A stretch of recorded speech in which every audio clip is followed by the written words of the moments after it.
En 2025, l'or a bondi d'environ 70% en dollars et de 50% en euros. Une progression spectaculaire qui interroge tous les investisseurs.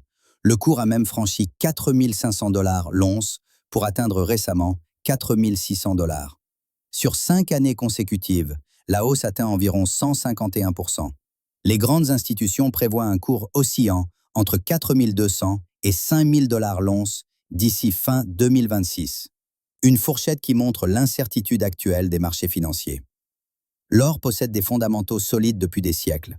Il protège contre l'inflation et diversifie efficacement un portefeuille d'investissement. Sa corrélation avec les actions est proche de zéro sur le long terme et devient même négative pendant les crises économiques majeures. L'or physique présente un avantage majeur car il n'a aucun risque de contrepartie, contrairement aux produits financiers. Vous possédez directement le métal précieux sans dépendre d'une banque ou d'un intermédiaire. C'est une sécurité que beaucoup d'investisseurs recherchent activement. Attention toutefois au ratio élevé entre l'or papier et l'or physique disponible sur les marchés. Cette différence peut créer des tensions si trop d'investisseurs demandent la livraison simultanée de leur or. Un élément de vigilance important à garder en tête pour votre stratégie.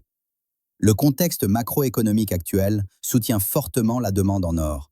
Les taux réels restent bas, avec la Fed autour de 3,4%, la Banque centrale européenne entre 2 et 2,25%, le Japon à 0,75% seulement. Au Japon, les taux réels sont même estimés négatifs, autour de moins 1,25 points. Cela signifie que l'argent placé perd du pouvoir d'achat chaque année. Dans ce contexte, l'or devient une alternative attractive pour préserver la valeur de son patrimoine efficacement. Les monnaies fiduciaires subissent une pression importante. La dette publique française approche 120% du PIB, tandis que l'Italie atteint environ 135%. La zone euro dans son ensemble dépasse les 90% du produit intérieur brut.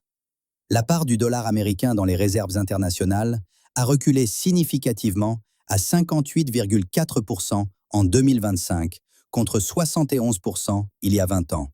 Un déclin qui illustre la diversification mondiale des banques centrales. La dette fédérale américaine dépasse désormais 38 000 milliards de dollars et les paiements d'intérêts annuels excèdent 1 000 milliards de dollars. Des chiffres vertigineux qui alimentent les inquiétudes sur la stabilité du système financier mondial et renforcent l'attrait de l'or. Les tensions géopolitiques persistantes dans le monde renforcent considérablement l'attrait de l'or comme valeur refuge. Les banques centrales ont acheté plus de 1000 tonnes d'or par an pendant 3 années consécutives. Un signal fort de leur confiance dans ce métal précieux. Au 3e trimestre 2025, la demande mondiale d'or a atteint un record historique de 1313 tonnes. Les banques centrales ont acheté 220 tonnes sur ce seul trimestre, soit une hausse de 28% par rapport au trimestre précédent. Une enquête révèle que 95% des banques centrales prévoient d'augmenter les réserves mondiales d'or dans les 12 prochains mois. De plus, 43% envisagent d'augmenter spécifiquement leurs propres réserves nationales en métaux précieux. L'offre minière d'or reste peu élastique et peine à suivre la demande croissante. Extraire de l'or demande des années de développement et des investissements colossaux. Ce déséquilibre entre offre et demande soutient structurellement les prix à moyen et long terme. En France, l'or physique d'investissement bénéficie d'une exonération de TVA. Cela concerne les lingots et les pièces frappées après 1800. Les frais à prévoir incluent l'achat, le stockage sécurisé et l'assurance de vos précieux métaux. À la revente, 2 régimes fiscaux s'offrent à vous.